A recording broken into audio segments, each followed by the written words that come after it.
Coronavirus, la pandemia. ¿Cuáles son los síntomas? ¿Cómo se transmite?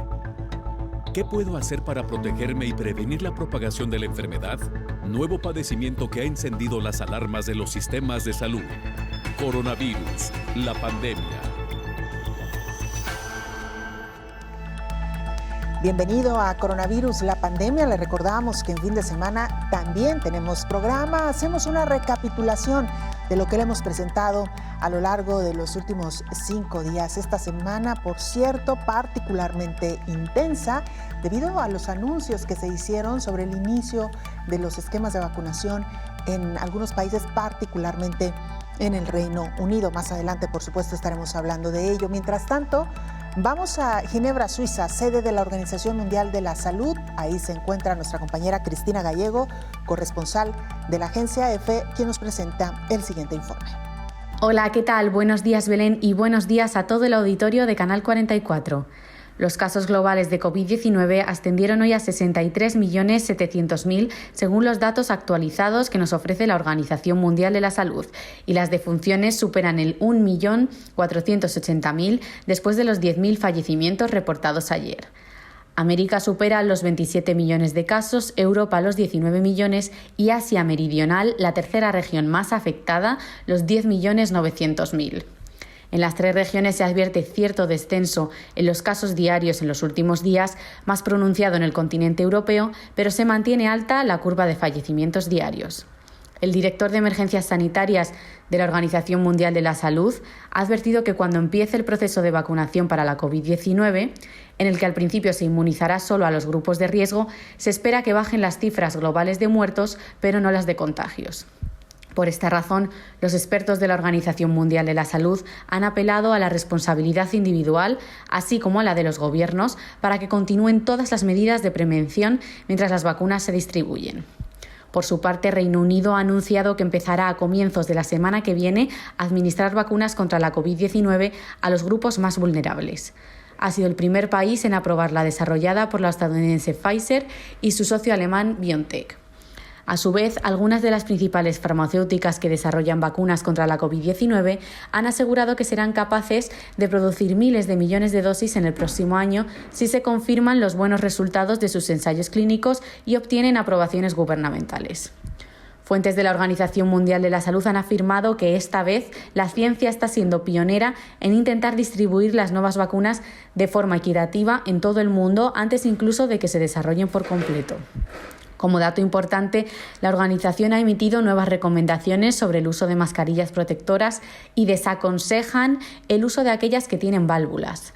Además, sigue recomendando a todo el personal sanitario el uso de mascarillas quirúrgicas en zonas con menor riesgo de contagio aéreo y las de mayor protección, la N95, la FFP2 y la FFP3, en zonas de mayor riesgo, por ejemplo, en áreas de atención a pacientes con COVID. Las mascarillas médicas también son recomendadas para grupos de riesgo en contextos donde no pueda garantizarse la distancia física.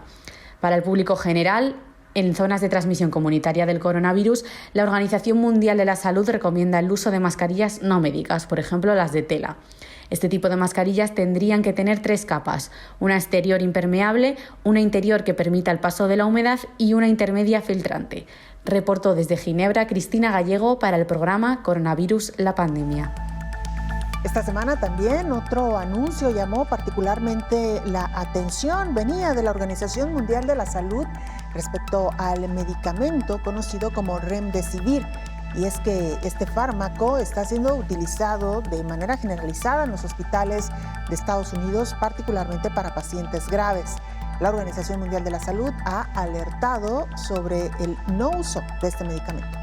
En Estados Unidos solo hay un medicamento aprobado por la FDA para tratar directamente la COVID-19, mientras que muchos otros están a prueba. Según la página oficial de los Centros de Control de Enfermedades, la FDA ha aprobado un fármaco antiviral llamado Remdesivir para tratar la COVID-19 en adultos y niños de 12 años y mayores. Se puede recetar el Remdesivir a los pacientes hospitalizados. Se administra por vía intravenosa. La FDA ha autorizado el uso de emergencia del fármaco Baricitinib para la artritis reumatoide para tratar la COVID-19 COVID-19 en algunos casos. La FDA indica que este fármaco puede utilizarse en combinación con el Remdesivir para las personas hospitalizadas con el nuevo coronavirus que están con respiradores mecánicos o necesitan oxígeno suplementario. También se han estado utilizando otros medicamentos como la dexametasona. Se trata de un corticosteroide antiinflamatorio que los investigadores están estudiando para tratar o prevenir la disfunción orgánica y las lesiones pulmonares debidas a la inflamación. Los estudios han encontrado que reduce un 30% el riesgo de muerte en las personas que utilizan respirador y 20% quienes necesitan oxígeno suplementario. Los institutos nacionales de salud en Estados Unidos recomiendan que si no se dispone de dexametasona, pueden utilizarse otros corticosteroides, como la prednisona o la hidrocortisona. Sin embargo, su eficacia aún se desconoce. La dexametasona y otros corticoides pueden ser perjudiciales si se administran para una infección por COVID-19 menos grave, informó Rocío López Fonseca. A propósito de esta alerta por parte de la Organización Mundial de la Salud, el infectólogo Dr. Raúl Pérez Gómez hizo una reflexión respecto al uso adecuado de los medicamentos que hoy por hoy se pueden utilizar para pacientes con COVID-19. Vale la pena recordar que hasta ahora no hay un fármaco específico para tratar la enfermedad. No hay un antiviral específico que haya dado suficientes resultados como para recomendarlo de forma generalizada y que tenga un alto nivel de eficacia y seguridad, en particular alto nivel de eficacia. Es decir, un fármaco en el que, tratándose de una enfermedad viral, lo administras y el paciente mejora de inmediato. En el 2009, cuando tuvimos la pandemia de influenza, muy pronto tuvimos un antiviral, oseltamivir, que afortunadamente con tan buena actividad contra el virus H1N1 mejoraba a los pacientes de manera inmediata. En este caso, y lo escuchamos en algunas de las piezas informativas previas, el único fármaco, y que ya aparece en diversas publicaciones, que ha mostrado un beneficio particularmente en pacientes graves, hospitalizados, es Remdesivir. Remdesivir, que es un medicamento producido por una empresa farmacéutica llamada Gilead, que lamentablemente ha estado casi disponible de forma exclusiva en los Estados Unidos, cuyo costo aproximado de tratamiento está por el orden de los $3,500, $4,000, pero del que muy probablemente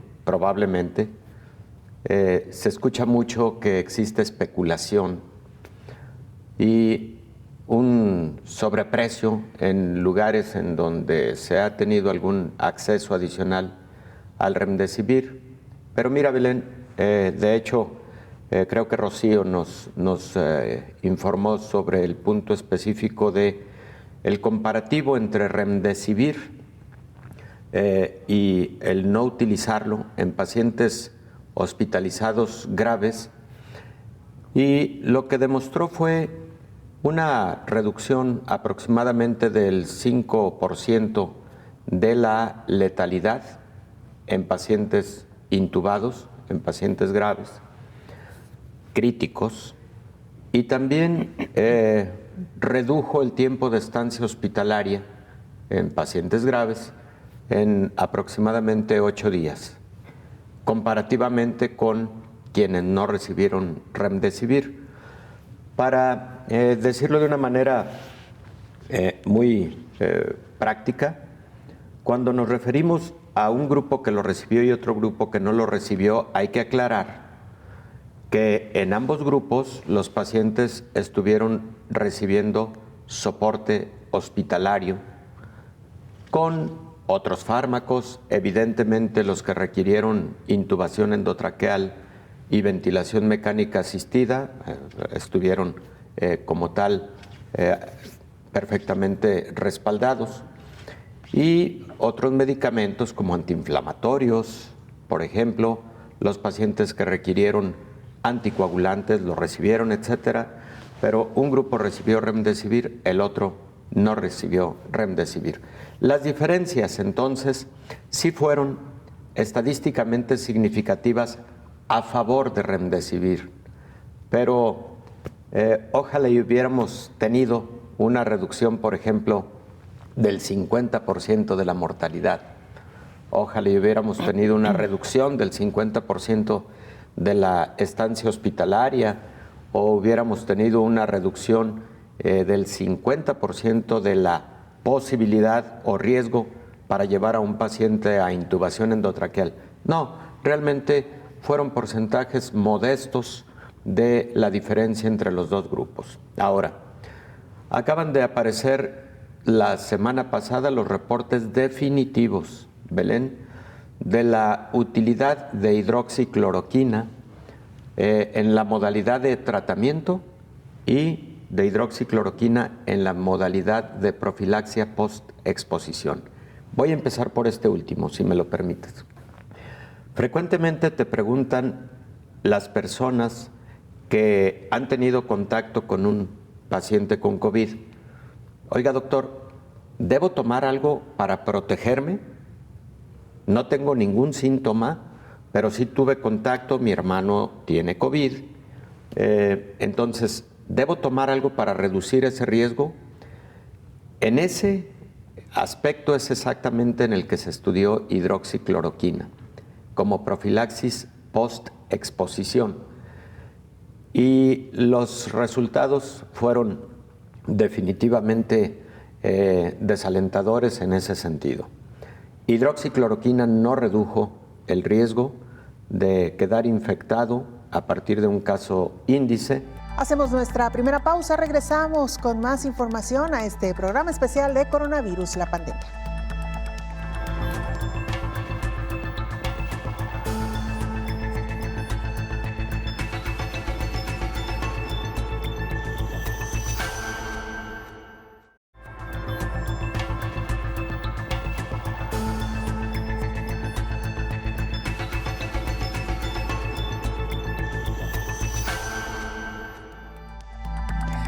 @Canal 44, nuestras cuentas oficiales en Twitter y Facebook. Nos pueden mandar mensajes también a través de WhatsApp al 33 22 42 06 90. Antes de irnos a la pausa, hablábamos ya sobre el uso de medicamentos, cuáles son aquellos fármacos que se están utilizando hoy por hoy para el tratamiento de pacientes con COVID-19. Sin embargo, y como le decíamos también, aún no hay un fármaco específico para tratar esta enfermedad.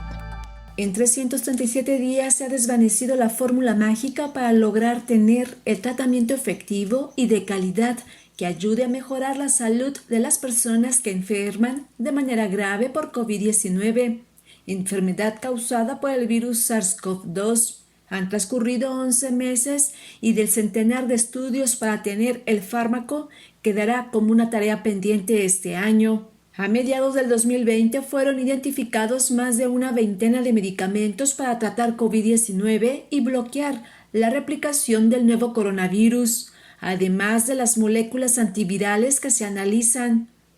Algunos fármacos en un principio mostraban resultados satisfactorios, sin embargo a la fecha no hay tal evidencia como es la hidroxicloroquina o cloroquina y la pinovir o ritonavir. Mientras que tocilizumab señalan analistas científicos médicos que podría proteger a los pacientes de desarrollar una enfermedad grave.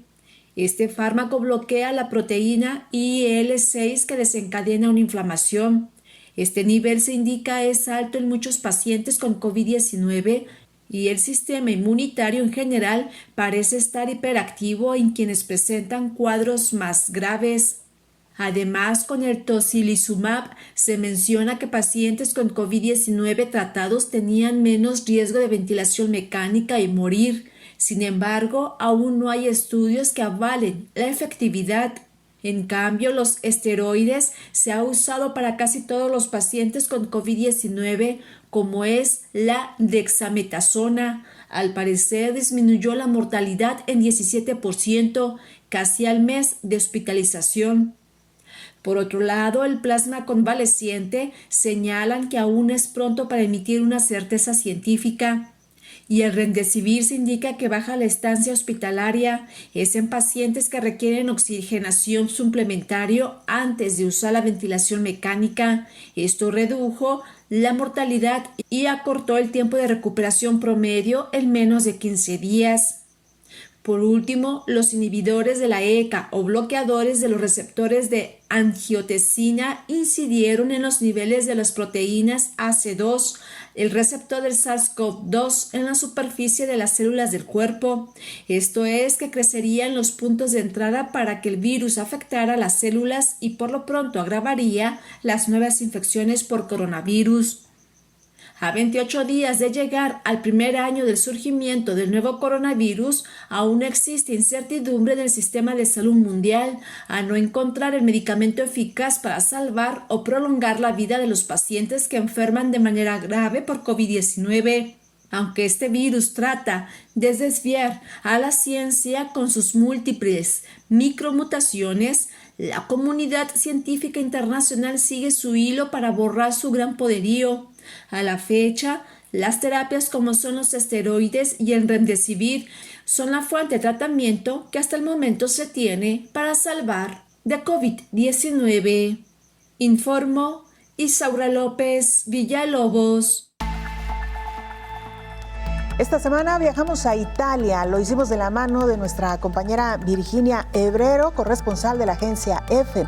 Nos hizo una recapitulación de cómo se encuentra hoy por hoy este país. Hay que recordar que al inicio de la pandemia fue uno de los más afectados con este virus del SARS-CoV-2, una gran cantidad de contagios y de muertes también en la primera ola. En la segunda ola, el panorama lamentablemente no ha sido distinto. Escuchemos a Virginia Hebrero.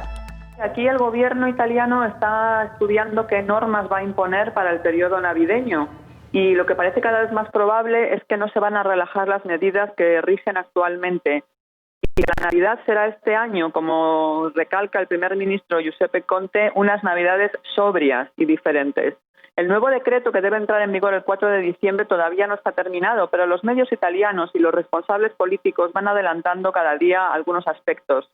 Hoy el ministro de Asuntos Regionales, Francesco Boccia, ya ha explicado que el toque de queda nacional se mantendrá durante todo el mes de diciembre, incluidas las fiestas de Navidad y Nochevieja. Este toque de queda comienza a las 10 de la noche, lo que quiere decir que las familias que se reúnan para cenar el 24 o el 31 de diciembre deberán terminar temprano, a menos que sean todos convivientes y no deban desplazarse. El ministro ha dejado claro que nadie quiere una tercera ola de la pandemia. Para evitarla hay que seguir con rigor y con el distanciamiento social. Según el actual decreto, que como digo expira el 3 de diciembre, además de este toque de queda nacional a las 10 de la noche, los bares y los restaurantes están cerrando a las 6 de la tarde, mientras que los museos, los cines, teatros o gimnasios están completamente cerrados. Esto en el caso de las llamadas zonas amarillas, las que son las de menor riesgo, como es el caso de Roma y su región. Luego están las zonas naranjas de riesgo, digamos, intermedio y las rojas, que son las de mayor riesgo, donde hay prácticamente un confinamiento. Otra medida que se espera durante el periodo navideño es que se limiten los movimientos entre las regiones, además de que se mantenga el número actual de comensales para cenas y comidas en 6. El responsable del Instituto Superior de Sanidad que asesora al Gobierno, Silvio Brusaferro, ha dicho, además, que las próximas semanas serán críticas y que si no se respetan las reglas, la curva de contagios va a volver a dispararse. En las últimas semanas, los expertos están diciendo que sí, que la curva se está aplanando un poco, pero los nuevos casos están cada día en torno a los 30.000. Sin embargo, la cifra de fallecidos sigue siendo bastante elevada, entre 700 y 800 diarios. Y también sigue estando bastante alto para los expertos la tasa de transmisión con un índice RT superior a 1, es decir, que cada persona positiva contagia a más de una persona y hasta que no baje por debajo de 1 no se podrá bajar la guardia. Esto es lo que os puedo decir por ahora. Italia no es el único país que está sufriendo una segunda ola de manera severa. Hay varios países de Europa, particularmente España, que también han enfrentado de manera muy dolorosa esta segunda ola. Sin embargo, otros países, como en el caso de México, ni siquiera hemos salido de la primera ola y el repunte en el número de casos comienza ya a preocupar, según nos lo relataba esta semana el infectólogo Héctor Raúl Pérez Gómez. México estuvo teniendo en promedio 6,000, 5,000, 6,000. Tuvimos luego un récord de 9,500 el 1 de agosto. Después, si mal no recuerdo, a finales de octubre tuvimos también un pico importante de aproximadamente 20,000. Lo identificaron como un asunto más metodológico de casos que habían quedado en rezago y que los reportaron y que por ese motivo había resultado ese número. Pero esta semana tuvimos 2 récords, Belén, en México, uno de 12,000, poco más de 12,000, y el otro cercano a los 15,000. Situación muy preocupante para México. Claro. Preocupante porque México nunca ha dejado su primer curva epidemiológica. Digamos, no es un rebrote, es un repunte de la enfermedad en México, pero también recordemos que México adoptó el sistema de monitoreo conocido como Centinela. No muestrea a todas las personas. Si muestreara a todas las personas, incluso aquellas con síntomas leves, probablemente tendríamos números mucho más altos. Hace al menos 6 meses aquí señalamos que a esta pandemia le estaba faltando una prueba rápida, pero de antígenos, que fuera altamente sensible y específica, digamos comparable con las PCRs, que abatiera costos y tiempo sobre todo, porque son esos los escenarios en donde tienen mayor utilidad, porque van a ser en los escenarios, por ejemplo, de los reingresos a actividades escolares presenciales, en donde pueden tener mucha utilidad. Tú le realizas a una población escolar prueba de antígenos y entonces tienes en poco tiempo identificado a quien podría estar infectado en una fase presintomática o asintomática, o durante el periodo sintomático generas el aislamiento y no pones en riesgo a un buen número de la población estudiantil, ¿no? Ese es un ejemplo de buena aplicación de una prueba de esta naturaleza, pero además lo más interesante es que tiene el calificativo de ser una prueba de aplicación in situ. Significa que se puede realizar en un consultorio para inmediatamente tomar decisiones ahí, sin la espera de las 48 horas de un resultado de PCR, o sin esperar a que te den una cita dentro de 3, 4, 5 días o un mes.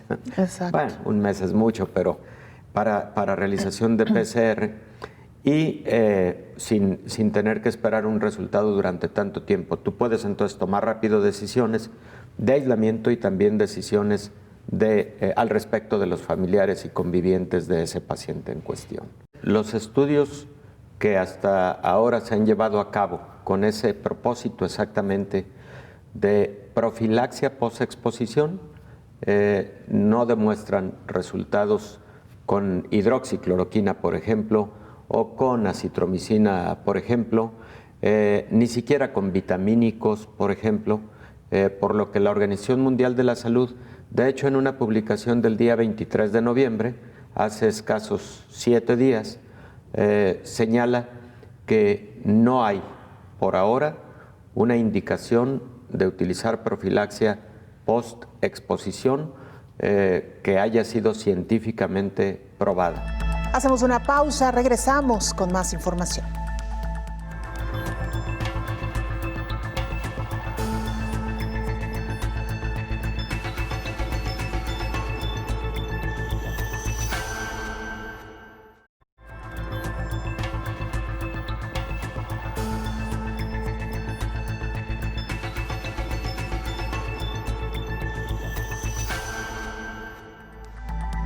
Esta semana, específicamente el 1 de diciembre, conmemoramos el Día Internacional de la Lucha contra el Síndrome de Inmunodeficiencia Adquirida, esta enfermedad conocida como SIDA. La primera vez que se celebró, más que celebrar, se conmemoró esta fecha fue el 1 de diciembre del año 1988 y según la Organización de las Naciones Unidas se eligió esta fecha por cuestiones de impacto mediático. Desde entonces, más de 25 millones de personas en el planeta han muerto a causa de esta enfermedad. ONU-SIDA prevé que habrá un aumento importante de esta enfermedad, 138% de nuevas infecciones para este año que está por terminar. La COVID-19 está amenazando el progreso que el mundo ha logrado en materia de salud y desarrollo en los últimos 20 años, incluidos todos los pasos dados en la lucha contra el VIH, advirtió Winnie Byanyima, directora ejecutiva de ONU-SIDA. Dijo que al igual que todas las epidemias, la enfermedad del coronavirus está haciendo aún mayores las desigualdades que ya existían. Se estima que el impacto de la pandemia a largo plazo podría implicar un aumento de 138% de nuevas infecciones de VIH entre 2020 y 2022. Se calcula que podrían pasar de 123,000 a 293,000. Este escenario apunta que las muertes relacionadas con el SIDA podrían crecer a más del doble, de 69,000 a 148,000. De esta forma se estaría pagando un precio altísimo por el error colectivo de no invertir lo suficiente en respuestas integrales para VIH, señaló la directora ejecutiva de ONU-SIDA. Además, el mundo debe aprender de los errores cometidos en los primeros momentos de la respuesta al VIH, cuando millones de personas de países en vías de desarrollo murieron esperando su tratamiento antirretroviral. Actualmente más de 12 millones de personas todavía no tienen acceso al tratamiento para el VIH y 1.7 millones lo contrajeron en 2019 por no tener acceso a los servicios esenciales, informó Elizabeth Ortiz.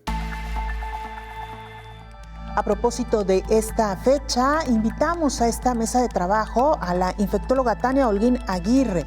Ella nos hizo una recapitulación de lo que ha sido el desarrollo de esta enfermedad que en algún momento también puso de rodillas al mundo científico, al mundo médico para tratar de identificar exactamente de qué se trataba este nuevo virus y poder combatirlo. Tania Holguín Aguirre así nos lo explicaba. VIH se dio a conocer en Estados Unidos cuando empezaron a ver a algunos pacientes, masculinos todos, que enfermaban de gravedad, pacientes jóvenes y sin enfermedades previamente conocidas, que enfermaban de neumonías muy severas y que generalmente morían. Entonces fue cuando a alguien se le ocurrió decir, bueno, si son hombres jóvenes sin enfermedades previas, ¿por qué están muriendo tan rápido y de estas neumonías como tan atípicas, tan poco usuales en ese momento?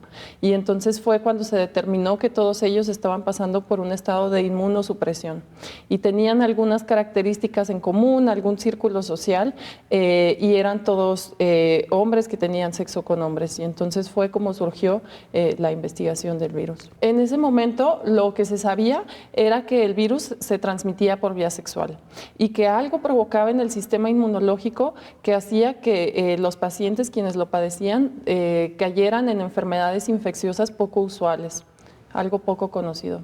Y este virus se le catalogó con el virus de la inmunodeficiencia adquirida, así fue como se bautizó, digámoslo. Así es. ¿Qué tipo de virus es este, doctora? Este es un virus de ARN, tiene características muy, muy especiales y algo que lo hace tan distinto a los demás es esta capacidad de permanecer en el cuerpo, de permanecer en las células aún bajo el tratamiento. Algo que nos ha ayudado mucho con VIH es que en estos 20 años el tratamiento ha mejorado de una forma muy significativa. La calidad de vida de quienes viven con VIH hoy es un panorama totalmente distinto a lo que veíamos hace años.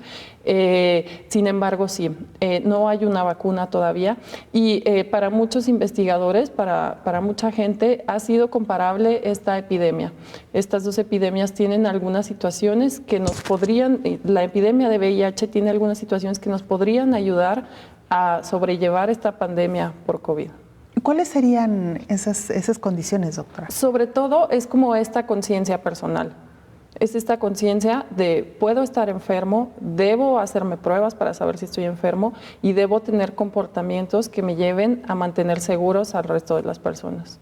En el caso de VIH, de este virus, ¿cómo descubrieron también o cómo detectaron la manera de identificar al virus? Me estoy refiriendo particularmente a las pruebas. Y sé también que hay una prueba específica para VIH, doctora, que incluso tiene un nombre. Sí, ahorita el espectro de pruebas pues es muy amplio. ¿Sí? Inicialmente las pruebas consistían en detectar los anticuerpos, la respuesta del cuerpo hacia el virus. Posteriormente se encontraron formas más específicas que nos permiten detectar el virus en etapas aún muy tempranas. La detección propiamente del material viral del virus o de proteínas que conforman al virus nos permite hacer pruebas en etapas tempranas de la infección. ¿Qué tan temprano? Quisiera ponerle un ejemplo. Una persona que ha tenido una relación sexual que considera de riesgo, ¿puede acudir incluso al día siguiente a hacerse una prueba? Ahí es poco probable. Ajá. Las pruebas de carga viral que nos detectan la cantidad de material viral en la sangre se pueden realizar a partir de la segunda semana, a partir de los 10 días. Que es muy temprano, sí, aún son así. etapas muy tempranas. Ajá. Y esta también se realiza en los recién nacidos de madres positivas. El tratamiento ahora, la mayoría de los tratamientos, lo que nosotros tratamos de lograr en los pacientes es que tomen la menor cantidad de pastillas al día, que tengan la menor cantidad de efectos adversos y que los medicamentos antirretrovirales no tengan interacción con el resto de los medicamentos, ¿no? Porque obviamente ahora vemos pacientes que viven con VIH, pero pues también son hipertensos, diabéticos, tienen otra gama de enfermedades. Actualmente la mayoría de los tratamientos que llevamos consisten en una sola tableta al día. ¿Sí? En comparación con hace años que eran hasta 20 tabletas, necesitaban refrigeración, tenían un montón de efectos secundarios. Ahora los tratamientos son muy sencillos y estas tabletas son coformulados, generalmente incluyen 3 medicamentos. ¿Qué posibilidades de sobrevivir y de llevar una vida relativamente normal tiene una persona que ha sido diagnosticada con SIDA y que está siguiendo un tratamiento? Ok, aquí depende mucho del momento en que se inicia el tratamiento. Generalmente en los estadios SIDA, que es cuando el paciente se encuentra en una inmunosupresión severa o que tiene alguna enfermedad ya relacionada a VIH, alguna infección o algún tipo de cáncer relacionado a VIH, la recuperación obviamente toma más tiempo. Y no tanto por el virus, sino por las enfermedades que uno fue adquiriendo. Pero en pacientes que se detectan en etapas tempranas, que no tienen enfermedades, generalmente logramos nuestra meta con el tratamiento, que es la indetectabilidad, o sea, que el virus ya no se pueda detectar en sangre a los 3 a 4 meses, 12 a 16 semanas. Es una recuperación muy rápida y la calidad de vida de quienes viven con VIH y se encuentran bajo tratamiento es la de una persona que vive sin VIH. O sea, pueden formar familias, pueden tener parejas, aun si sus parejas no son positivas, pueden tener hijos, pueden hacer todas sus actividades. Es muy rápido el efecto, digamos, de los medicamentos, ¿no? Para que no se detecte el virus, no destruirlo, pero no detectarlo en sangre. Sí, son muy efectivos. Y esto nos refiere también, doctora, que su sistema inmune no está siendo atacado con la agresividad de un virus latente o presente, ¿no? Así es. El virus deja de aumentar, con ello deja de matar a los CD4, que son las células de defensa que se ven más afectadas con VIH, y vemos una recuperación inmunológica, es así un poco más pausada, que quizá lleve meses, pero finalmente la mayoría de nuestros pacientes la logran. Sí, porque es muy importante también lo que usted mencionaba, doctora, dentro de las características de esta enfermedad, que los pacientes no necesariamente morían o mueren por la enfermedad, por el síndrome de inmunodeficiencia adquirida, sino por lo que provoca en el organismo una baja de defensas, que luego pues, se hace susceptible de ser atacado por otros virus, otras bacterias, y entonces morir por enfermedades secundarias. Así es. Y en este sentido, doctora, ¿qué se tiene, digamos, en el horizonte respecto a esta enfermedad? ¿Se siguen realizando estudios? Usted decía, ¿se siguen investigando o se sigue estudiando una vacuna para el VIH? Sí, las perspectivas para VIH a nivel mundial ONU presentó una propuesta que se llama 90-90-90. Eso quiere decir que lo que esperamos es que el 90% de las personas que se conocen, que viven con VIH, lo sepan, que sepan de su estado de seropositividad, que el 90% de esas personas se encuentren bajo tratamiento y que el 90% de esas personas estén indetectables, o sea, en la meta del tratamiento. Esa es la perspectiva respecto a VIH. Se sigue investigando una vacuna. Una vacuna pues sería muy efectiva para evitar los contagios, sin embargo ahora sabemos que una forma muy eficaz de evitar los contagios pues es precisamente que quien vive con VIH se trate. ¿Por qué? Porque bajo tratamiento ya no transmite la enfermedad, entonces también es una forma de prevención. Y por otro lado, siguen las investigaciones respecto a fármacos. Actualmente se están llevando a cabo varias investigaciones, otras ya concluyeron en cuanto a fármacos inyectables que nos podrían permitir administrar el fármaco cada 3 meses, cada 6 meses, entonces obviamente eso es muy cómodo para el paciente y con la misma efectividad que los medicamentos tomados. Claro. Ahora, doctora, ¿por qué todavía hay un porcentaje tan alto sin diagnosticar? Personas que no saben que viven con la enfermedad. Lo que yo veo en la población es mucho temor. Hay mucha gente que tiene temor a realizarse la prueba, que tiene temor a conocer su estado de seropositividad. Y creo que eso es lo que más nos ha retrasado. Lo ideal, la forma en la que esto se resolvería es que todos quienes tenemos vida sexual nos hagamos una prueba por lo menos una vez al año. Claro. Eso sería una forma de detección y tratamiento temprano. Claro, en el caso de que no se tenga una pareja estable, digamos. Claro, sí. Y en este sentido también, doctora, ¿qué tanto se ha avanzado en el tema de la estigmatización que se tenía sobre las personas que padecían VIH? Claro, creo que ahora todos tenemos la mente un poco más abierta. Sin embargo, respecto a estas enfermedades, todavía existe mucho temor de el diagnóstico es igual a la muerte o es como desahuciar a la persona que lo padece, ¿no? Todavía hay cierta proporción de la población que considera eso. Entonces, mucho es de informarse, mucho es de saber que VIH hoy no es lo que era hace años, que la calidad de vida es excelente, es la de una persona que vive sin VIH y que lo mejor es conocer nuestro estado. Después de esta interesante descripción, vamos ahora a Honduras. Nuestra compañera Naomi Mesa, periodista de la televisora pública STV Telebásica, nos presenta el siguiente informe. Un saludo para ti, Belén, y para toda la audiencia de Canal 44 desde Honduras.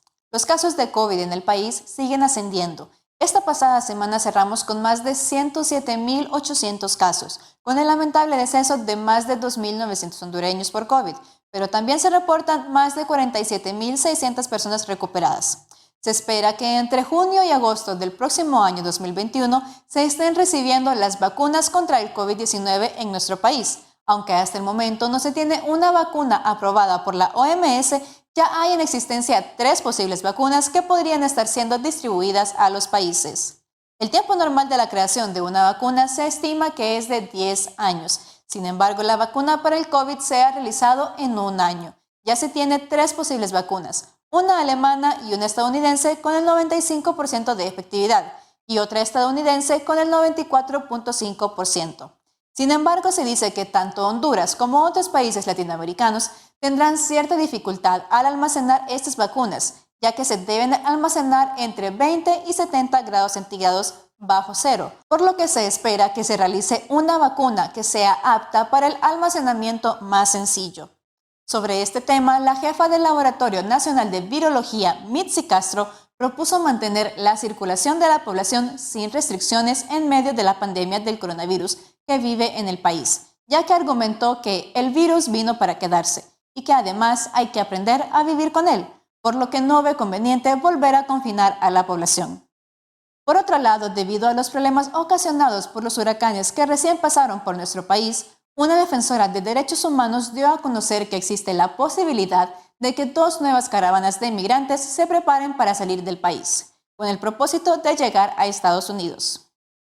Debido también a los estragos dejados por los huracanes, el corredor de Occidente quedó devastado. Es por esto mismo que el Banco Europeo de Inversiones está dispuesto a financiar proyectos de reconstrucción en Honduras a través del Banco Centroamericano de integración económica. Así lo anunció el ministro de Finanzas, Marco Midense. Alrededor de 15.7 millones de dólares pondrá el Banco Europeo Internacional para reconstruir el corredor de Occidente, adelantó el funcionario del Ejecutivo. Es por eso que seguimos recordando a los hondureños que se cuiden en todo momento, sigan las medidas de bioseguridad y que de no ser necesario no salgan de sus casas. Para Coronavirus la Pandemia, informó Naomi Mesa de STV Telebásica.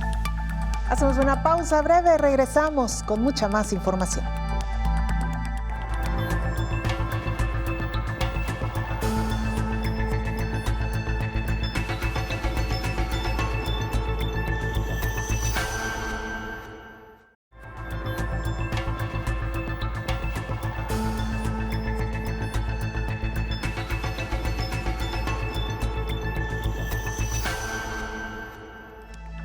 Han pasado más de 3 décadas desde que se conocieron los primeros casos de síndrome de inmunodeficiencia adquirida, SIDA. En el mundo, una enfermedad que, lo decíamos, ya puso a temblar al mundo científico y médico. Y mire, parece increíble, pero a pesar de tantos años que han pasado desde el surgimiento de la enfermedad, aún no se cuenta con una vacuna para esta enfermedad, para este virus. Si lo comparamos con lo que ha venido sucediendo en el caso de COVID, pues pareciera realmente inaudito. Sin embargo, hay que aclarar que donde sí se ha avanzado de manera sustancial y contundente es en el uso de fármacos para tratar esta enfermedad. Importante recordarlo este año también, porque ha sido un padecimiento que ha tenido fuertes dosis de estigmatización, afortunadamente cada vez menores. Vamos a la siguiente pieza informativa. Considerado como el más letal y la pandemia más prolongada sin vacuna, el virus de inmunodeficiencia humana adquirida que causa la enfermedad de SIDA es uno de los padecimientos más infecciosos y letales en la historia de la humanidad. Con la pandemia COVID-19 se vuelve de mayor riesgo.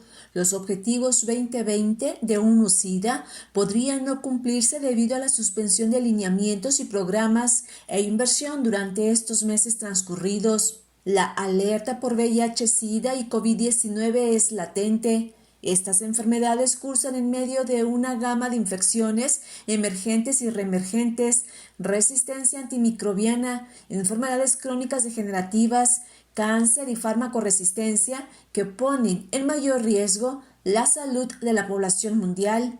Con la entrada de la temporada invernal, estas afecciones son un caldo de cultivo para exacerbar los virus que afectan a cerca de 80 millones de personas que viven con VIH en el mundo. Si bien el sistema de salud ha advertido que un número importante de personas desconoce que padece VIH, en este tiempo de la emergencia internacional se ha detectado más casos.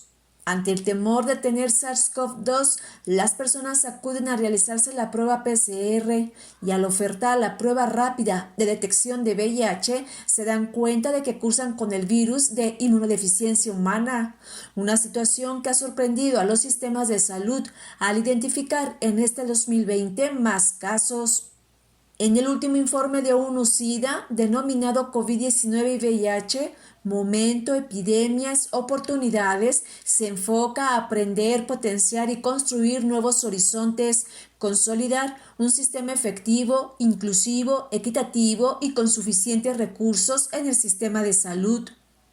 El llamado es garantizar y reforzar la salud bajo los esquemas que se vienen trabajando desde hace 39 años para brindar la atención a una de las pandemias más prolongadas en la historia de la humanidad. Desde los últimos días de diciembre del 2019, la mirada mundial está concentrada en la pandemia del siglo XXI con mayor alcance mundial en poco tiempo y con una severidad al organismo de largo alcance. En 39 años, cerca de 80 millones de personas han sido infectadas por el VIH, 40 millones han muerto y 37 millones cursan con el virus. Mientras que por COVID-19, en 10 meses, más de 63 millones han tenido COVID-19 y 1.466.000 han perdido la vida. Ambas pandemias han avasallado los sistemas de salud, son transmisibles y ninguna cuenta con una vacuna a la fecha que garantice su erradicación. Hoy, en el Día Mundial de la Lucha contra VIH, las miradas estarán enfocadas en reforzar la estructura sanitaria para dar respuesta a las pandemias que han marcado la vida y salud no solo de quien la padece, sino que también de familiares y sociedad mundial.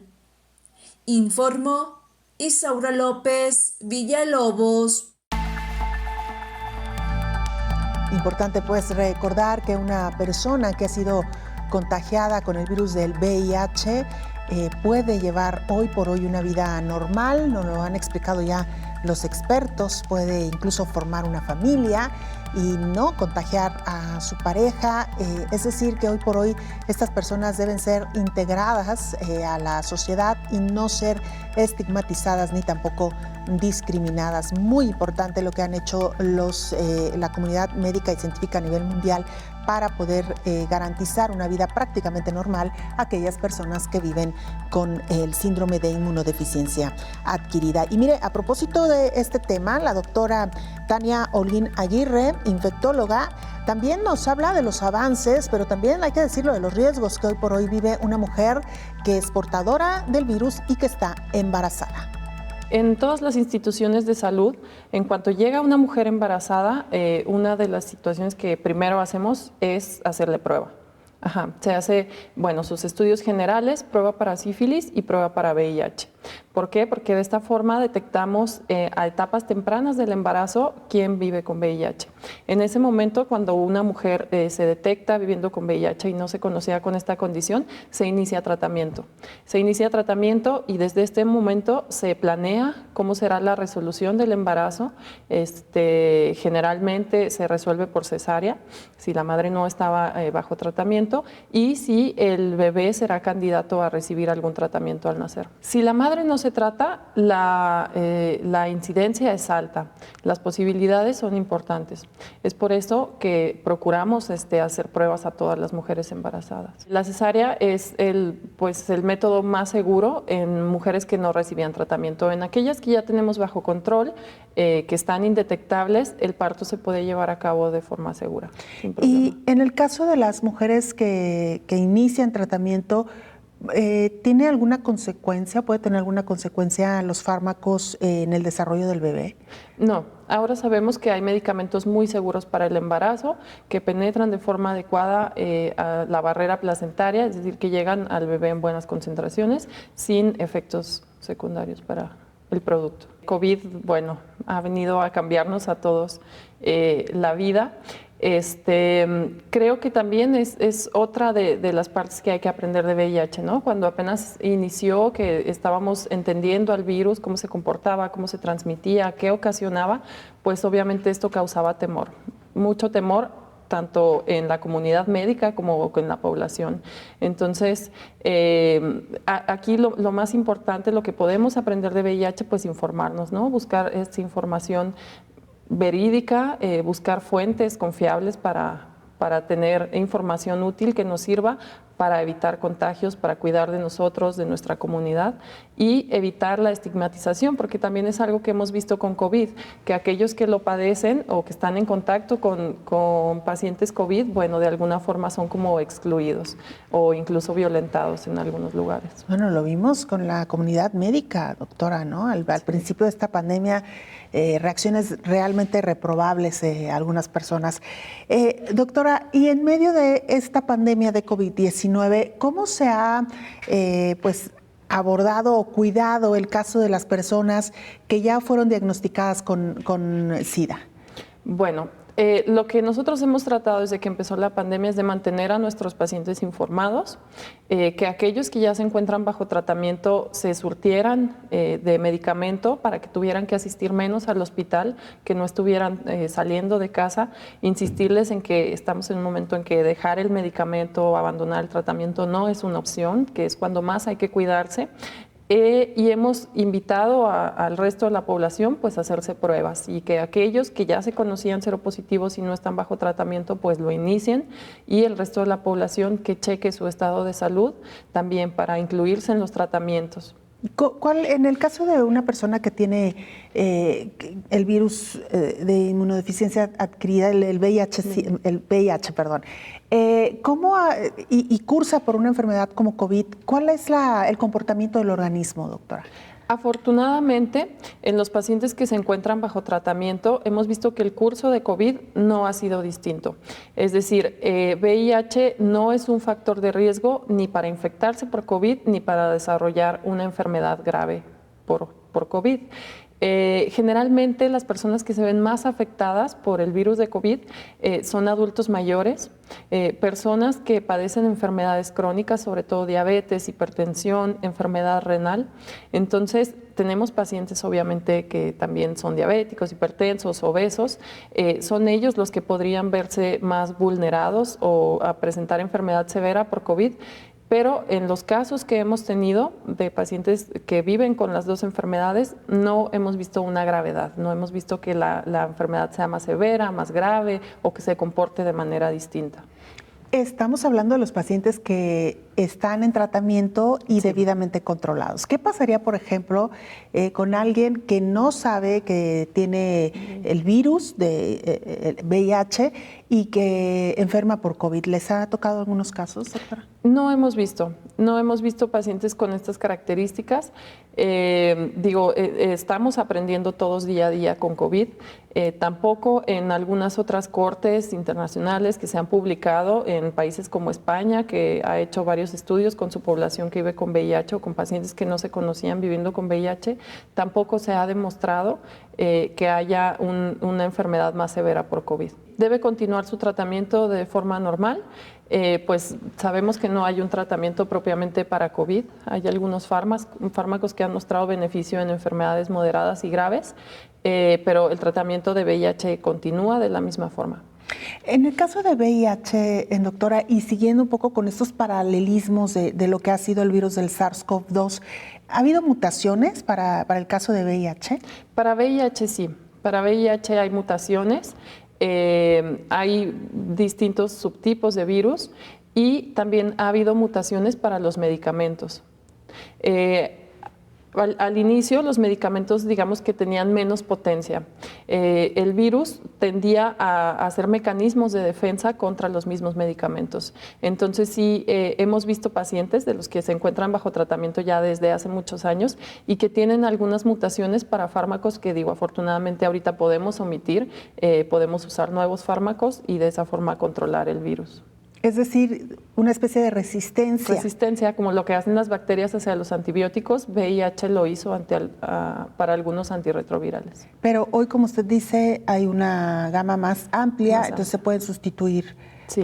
Y ha habido, estamos hablando en este caso de resistencia a algunos fármacos y mutaciones propiamente en el virus, que se conozca una variable de VIH.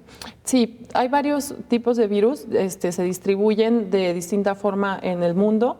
De hecho, hay un virus tipo 1, tipo 2.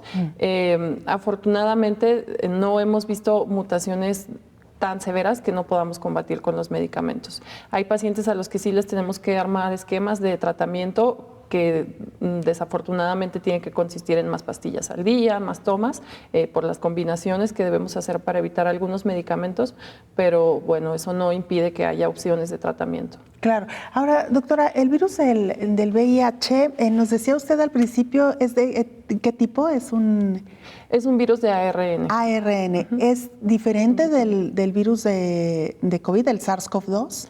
Bueno, sí, es diferente por la forma de transmisión, por la forma de replicación. Como hablábamos, VIH tiene una forma de latencia y tiene una forma de invasión muy distinta, y como actúa directamente o invade directamente las células de defensa, bueno, tiende a afectar ciertos órganos aún en etapas tempranas de la enfermedad. Entonces sí actúan de una forma distinta. De esta manera llegamos al final de este programa especial de coronavirus, la pandemia, recordándole que en fin de semana hacemos una recapitulación de lo mejor que hemos tenido en los últimos días. Así que le invitamos para que nos sintonice el día de mañana, domingo también, con este programa especial. Hasta entonces. Coronavirus, la pandemia.